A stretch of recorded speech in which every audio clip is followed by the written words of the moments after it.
I think the feedback that we had on the day was, it was open and honest. It was beneficial to myself and I think to all staff to have that two-way conversation. I really felt that we could have open and honest conversations and draw on the experience of the inspectors who were visiting us for the day, and to also have their opinions, valued opinions about what we could change, adapt or consider.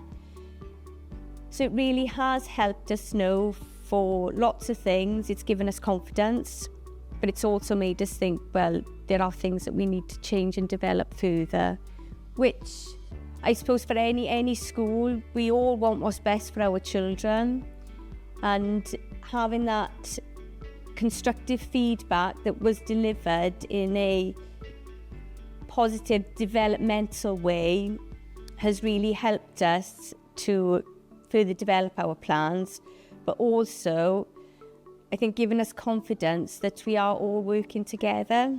I think that's really important. It shows that I think like these interim visits for ourselves were a good opportunity. It came, I suppose, at a right time in my journey here in our school, to know that we can continue on the path that we're on, but always looking for those changes, really. So we've used them, as I said, to continue moving forward, I would say.